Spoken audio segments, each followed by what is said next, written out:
প্রিয় দর্শক, বাংলাদেশ ওয়েদার আপডেটে সকলকে স্বাগত জানাই। আজ 18ই সেপ্টেম্বর 2024।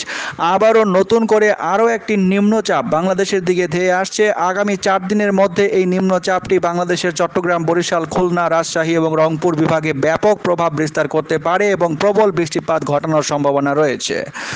এই মুহূর্তে যা জানা যাচ্ছে, মৌসুমি বায়ুর অক্ষের বর্ধিতাংশ পাঞ্জাব, হরিয়ানা, উত্তরপ্রদেশ স্থল নিম্নচাপের কেন্দ্রস্থল, বিহার, গাঙ্গেয় পশ্চিমবঙ্গ এবং বাংলাদেশের মধ্যাঞ্চল হয়ে আসাম পর্যন্ত বিস্তৃত রয়েছে। মৌসুমি বায়ু বাংলাদেশের ওপর আজ সারাদিনে মোটামুটিভাবে সক্রিয় থাকবে এবং এর কারণে কোথায় কোথায় কীরকম বৃষ্টিপাত হতে পারে, নিম্নচাপটির কি আপডেট রয়েছে, কবে কোথায় কীরকমভাবে আঘাত হানবে, বিস্তারিত জানাবো ভিডিওটির মাধ্যমে, তাই না টেনে শেষ পর্যন্ত দেখতে থাকুন।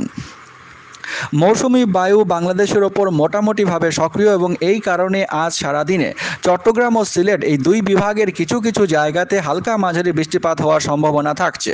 রাজশাহী, রংপুর, ঢাকা, ময়মনসিংহ, খুলনা, বরিশাল বাকি বিভাগগুলিতে দু এক জায়গায় ছিটেফোঁটা বৃষ্টিপাত হতে পারে বজ্রসহ। সারা দেশে দিন এবং রাতের তাপমাত্রা যেহেতু বৃষ্টিপাতের প্রভাব কমে গেছে, তাই 1 থেকে 3 ডিগ্রি সেলসিয়াস পর্যন্ত বৃদ্ধি পাওয়ার সম্ভাবনা রয়েছে আজ সারাদিনে। বাতাসের আপেক্ষিক আর্দ্রতা অনেকটাই কম আছে, তাই আর্দ্রতাজনিত অস্বস্তি কিছুটা কম থাকবে। আগামীকাল 19শে সেপ্টেম্বর একই রকম পরিস্থিতি মোটামুটি থাকবে। ঢাকা, ময়মনসিংহ, চট্টগ্রাম, বরিশাল ও সিলেট বিভাগের কিছু কিছু জায়গাতে ছিটেফোঁটা বৃষ্টিপাত হতে পারে। ভারী বর্ষণের সেরকম কোনো সুযোগ আগামী 72 ঘন্টায় সেরকমভাবে দেখা যাচ্ছে না। দু এক জায়গায় মাঝারি ধরনের ভারী বৃষ্টিপাত কোনো কোনো ক্ষেত্রে হতে পারে। আমরা বিস্তারিত ওয়েদার মডেল ম্যাপের মাধ্যমে দেখাবো ভিডিওটির শেষের দিকে। রংপুর, রাজশাহী ও খুলনা বিভাগের দু এক জায়গায় অস্থায়ীভাবে দমকা হাওয়া সহ হালকা থেকে মাঝারি ধরনের বৃষ্টি, বজ্রসহ বৃষ্টি হতে পারে 19 তারিখে। এরই সাথে জানানো যাচ্ছে যে 20 তারিখ বরিশাল ও চট্টগ্রাম বিভাগের অনেক জায়গাতেই কিন্তু মাঝারি ধরনের ভারী বৃষ্টিপাত হওয়ার সম্ভাবনা থাকছে। খুলনা ও সিলেট বিভাগ এবং ঢাকা বিভাগের কিছু কিছু জায়গায়, রংপুর, রাজশাহী ও ময়মনসিংহ বিভাগের দু এক জায়গায় আগামী 20 তারিখে দমকা হাওয়া সহ হালকা থেকে মাঝারি ধরনের বৃষ্টি, বজ্রসহ বৃষ্টি হতে পারে। আবহাওয়া দপ্তর থেকে এই মুহূর্তে সবথেকে বড় আপডেট যেটা দিচ্ছে যে বৃষ্টিপাতের প্রবণতা কিন্তু আবারও নতুন করে বৃদ্ধি পেতে পারে। ভিডিওটির প্রথমেই আমি জানালাম যে নিম্নচাপ একটি কিন্তু আবারও নতুন করে আসছে, শক্তিশালী নিম্নচাপ, এবং এই কারণেই কিন্তু বৃষ্টিপাতের প্রবণতা বৃদ্ধি পেতে পারে। আমরা সরাসরি বজ্রঝড় এবং উপগ্রহ চিত্র থেকে দেখে নেব এই মুহূর্তের এবং আগামী কয়েকদিনের আবহাওয়ার পরিস্থিতি সারা দেশ জুড়ে কীরকম থাকবে।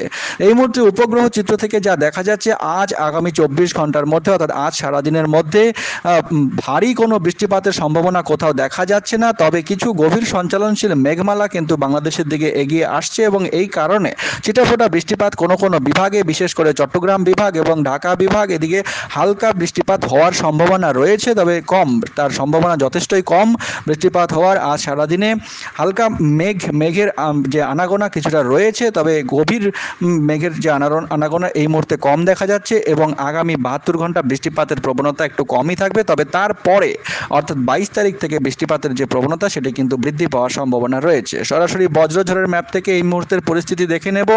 এই মুহূর্তের পরিস্থিতি অনুযায়ী আজ ভোর থেকে সকালের মধ্যে যা দেখা যাচ্ছে, চট্টগ্রাম বিভাগের চট্টগ্রাম, ফটিকছড়ি উপজেলা এবং এদিকে সেনবাগ, নোয়াখালীর আশেপাশে, কুমিল্লার আশেপাশে এবং চট্টগ্রামের আশেপাশে বজ্রসহ হালকা মাঝারি বৃষ্টিপাত এবং মেঘলা আকাশ থাকতে পারে। ভারী বৃষ্টিপাতের সম্ভাবনা এই মুহূর্তে দেখা যাচ্ছে না। সকাল থেকেও মোটামুটি 10টা 11টা পর্যন্ত সেরকম কোনো ভারী বৃষ্টিপাতের সম্ভাবনা নেই। দুপুরের দিকটা যদি দেখা যায়, দুপুরের দিকেও ভারী বৃষ্টিপাতের সম্ভাবনা দেখা যাচ্ছে না। তবে বিকেল থেকে সন্ধ্যার মধ্যে চট্টগ্রাম বিভাগ, এইদিকে চট্টগ্রাম বিভাগের বেশিরভাগ অংশে, মহেশখালী, টেকনাফ, চট্টগ্রাম, রোয়াংছড়ি, থানচি, ফটিকছড়ি উপজেলা, খাগড়াছড়ি এইসব জায়গায় এবং বেশিরভাগটা ত্রিপুরার বেশিরভাগ জায়গায় মেঘলা আকাশ সহ হালকা মাঝারি বৃষ্টিপাত বজ্রসহ হতে পারে। তবে খুব বেশি ভারী বৃষ্টিপাতের সম্ভাবনা দেখা যাচ্ছে না। সন্ধ্যা থেকে রাতের মধ্যে এদিকে সিলেট বিভাগের কিছু অংশে, সিলেট বিভাগের এদিকে মৌলভীবাজার এবং কমলগঞ্জ, মৌলভীবাজার, কামালগঞ্জ, হাবিবগঞ্জ, বানিয়াছং, এদিকে নাসিরনগর, ইটনা, কিশোরগঞ্জ, কাতিয়াদি, এই সব ব্রাহ্মণবাড়িয়া, নরসিংদী, ঢাকা বিভাগের ধামরাই, বনস্থলী, কাপাসিয়া, এদিকে হোমনা এবং শিবচর, এদিকে হাজীগঞ্জ, লাকসাম, চট্টগ্রাম বিভাগের চৌমোহনী, এই কয়েকটি জায়গায় হালকা মাঝারি বৃষ্টিপাত বজ্রসহ হওয়ার সম্ভাবনা থাকছে সন্ধ্যা থেকে রাতের মধ্যে। আজ রাতের দিকটায় বৃষ্টিপাতের প্রবণতা খুব একটা থাকছে না, তবে মধ্যরাতের দিকে হালকা মাঝারি বৃষ্টিপাত হতে পারে। এদিকে ত্রিপুরা এবং সিলেট বিভাগ এবং কুমিল্লার আশেপাশের কিছু জায়গায়, এদিকে নোয়াখালী, সেনবাগ এইসব জায়গার আশেপাশে কিছুটা বৃষ্টিপাত হালকা মাঝারি বজ্রসহ হতে পারে। বৃষ্টি নাও হতে পারে, হয়তো বজ্রপাত সামান্য হওয়ার সম্ভাবনা থাকছে।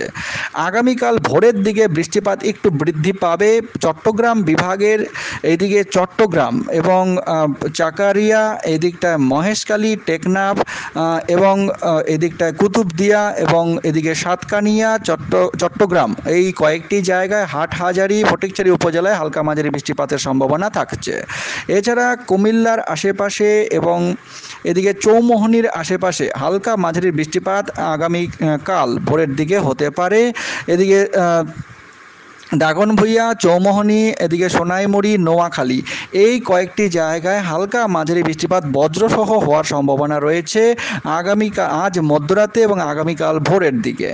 এছাড়া সিলেট বিভাগের হাবিবগঞ্জ, নাসিরনগর, বানিয়াছং, মৌলভীবাজার, বালাগঞ্জ, জগন্নাথপুর, কামালগঞ্জ, কুলাউড়া এবং সিলেট এই কয়েকটি জায়গায়, তার মধ্যে বিশেষ করে বানিয়াছং, মৌলভীবাজার, হাবিবগঞ্জের আশেপাশের জায়গাগুলিতে ভারী বৃষ্টিপাত হওয়ার সম্ভাবনা রয়েছে। বিক্ষিপ্ত হবে, অল্প সময়ের জন্য ভারী বৃষ্টিপাত হবে আগামীকাল ভোরের দিকে। ভোর থেকে সকালের মধ্যে মোটামুটি দেখা যাচ্ছে হালকা মাঝারি বৃষ্টিপাত সিলেট বিভাগের এই কয়েকটি জায়গায় হতে পারে এবং এদিকে হাবিবগঞ্জ, বানিয়াচং, নবীগঞ্জ এবং এদিকে মৌলভীবাজার, শৈস্তাগঞ্জ এবং হাবিবগঞ্জ এই কয়েকটি জায়গায় কিন্তু ভারী বৃষ্টিপাতের সম্ভাবনা রয়েছে। তবে এক নাগাড়ে অনেক বৃষ্টির সম্ভাবনা দেখা যাচ্ছে না, বিক্ষিপ্তভাবে কিছুটা বৃষ্টিপাত হওয়ার সম্ভাবনা রয়েছে। ভোরের দিকটায় আগামীকাল ভোরের দিকে ঢাকা বিভাগে কিছুটা বৃষ্টিপাত হতে পারে। ঢাকা বিভাগের ঢাকা, এদিকে ধামরাই, রূপগঞ্জ, আড়াইহাজার, এদিকে কালীগঞ্জ, গাজীপুর, টঙ্গী, এদিকে চন্দ্র, অনাইতারা, এদিকে সাতুরিয়া এবং মানিকগঞ্জ, এদিকে সিংগার এই কয়েকটি জায়গায় এবং এদিকে সিদ্ধিরগঞ্জ, মুন্সীগঞ্জ এবং শ্রীনগর এই কয়েকটি জায়গায় ছোটোখাটো হালকা মাঝারি বৃষ্টিপাতের সম্ভাবনা থাকছে। ভারী বৃষ্টিপাত হবে না, তবে হালকা মাঝারি বৃষ্টিপাত বজ্রসহ হতে পারে আগামীকাল ভোরের দিকে। আগামীকাল সকাল থেকে মোটামুটি 10টা-11টা নাগাদ বৃষ্টিপাতের সম্ভাবনা নেই। ময়মনসিংহ বিভাগে বজ্রসহ ছিটেফোঁটা বৃষ্টিপাত হতে পারে আগামীকাল সারাদিনে বৃষ্টিপাতের সম্ভাবনা। এদিকে বরিশাল ও খুলনা বিভাগে হালকা মাঝারি বৃষ্টিপাতের সম্ভাবনা থাকছে। আগামীকাল মধ্যরাত থেকে একটি ঘূর্ণাবর্ত কিন্তু বাংলাদেশের ওপরে নতুন করে তৈরি হতে যাচ্ছে। 20 তারিখ ভোরের মধ্যে ঘূর্ণাবর্তটি শক্তি বৃদ্ধি করা শুরু করবে এবং 20 তারিখেও দেখা যাচ্ছে ভোরের দিকে সিলেট বিভাগে বৃষ্টিপাতের সম্ভাবনা রয়েছে। 20 তারিখ দিনের বেলাতে হালকা মাঝারি বৃষ্টিপাত খুলনা, বরিশাল বিভাগ, ঢাকা বিভাগে হতে পারে এবং 21 তারিখ সকালের পর থেকে নিম্নচাপটি কিন্তু প্রভাব বিস্তার করা শুরু করবে। এদিকে চট্টগ্রাম বিভাগের মোটামুটি সন্ধ্যার পর থেকে 21 তারিখে সন্ধ্যার পর থেকে চট্টগ্রাম বিভাগে এই নিম্নচাপের প্রভাবে ভারী বৃষ্টিপাতের সম্ভাবনা রয়েছে। নতুন করে যে নিম্নচাপটি তৈরি হতে যাচ্ছে এবং 22 তারিখে ভোরবেলায় খুলনা, বরিশাল, ঢাকা, চট্টগ্রাম বিভাগে প্রবল বৃষ্টির সম্ভাবনা থাকছে।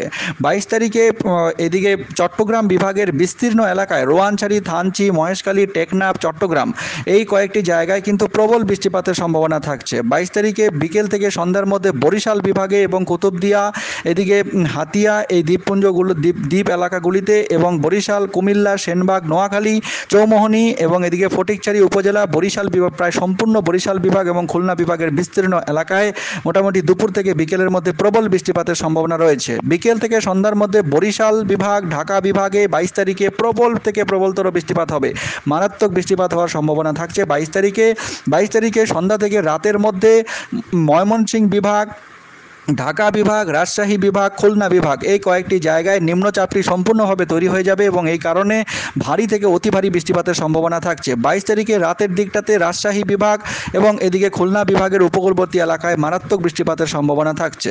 23 তারিখে রংপুর বিভাগে বৃষ্টিপাতের প্রবল সম্ভাবনা থাকছে এবং পশ্চিমবঙ্গের উত্তরবঙ্গেও বৃষ্টিপাতের প্রবল সম্ভাবনা থাকছে। অর্থাৎ 22 এবং 23 তারিখে 21 তারিখ রাত থেকে 23 তারিখ রাত পর্যন্ত যা দেখা যাচ্ছে বৃষ্টিপাতের কিন্তু নতুন করে প্রবণতা বৃদ্ধি পাবে এবং 24 24-25 তারিখ পর্যন্ত হালকা মাঝারি বৃষ্টিপাতের যে প্রবণতা সেটি কিন্তু সারা দেশ জুড়ে থাকবে এবং পরবর্তী সময়েও বৃষ্টিপাতের প্রবণতা এখনই থামছে না। যে লা নিনার যে প্রভাব এখনও শেষ হয়নি, তাই বৃষ্টিপাতের প্রভাব একেবারেই থামবে না, বৃষ্টিপাত কিছুটা পরিমাণে থাকবে।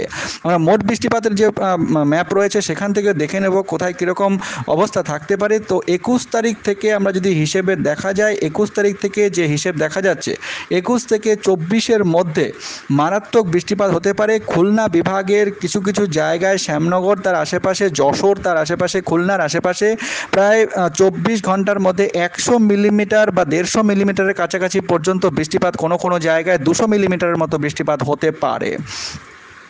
চট্টগ্রাম বিভাগের চট্টগ্রাম এবং তার আশেপাশে প্রায় 24 ঘন্টার মধ্যে অর্থাৎ 22-23 তারিখের মধ্যে 100 মিলিমিটারের ওপরে, কোনো কোনো জায়গায় 150 মিলিমিটার পর্যন্ত বৃষ্টিপাত হতে পারে এবং অন্যান্য জায়গার মধ্যে রাজশাহী বিভাগে 50 থেকে 60 মিলিমিটার, ময়মনসিংহ বিভাগের কিছু কিছু জায়গায় 60 মিলিমিটার পর্যন্ত বৃষ্টিপাত হতে পারে। অর্থাৎ 22-23 তারিখে চট্টগ্রাম, এদিকে খুলনা বিভাগ ও বরিশাল বিভাগের বিস্তীর্ণ এলাকা, রাজশাহী বিভাগে প্রবল বৃষ্টিপাতের সম্ভাবনা থাকছে। অন্যান্য বিভাগেও হালকা মাঝারি বৃষ্টিপাত কিন্তু হবে, 30 থেকে 40 মিলিমিটার পর্যন্ত গড়ে বৃষ্টিপাত সারা দেশ জুড়ে হতে পারে 24 ঘন্টার মধ্যে, 21 থেকে 24 তারিখের মধ্যে।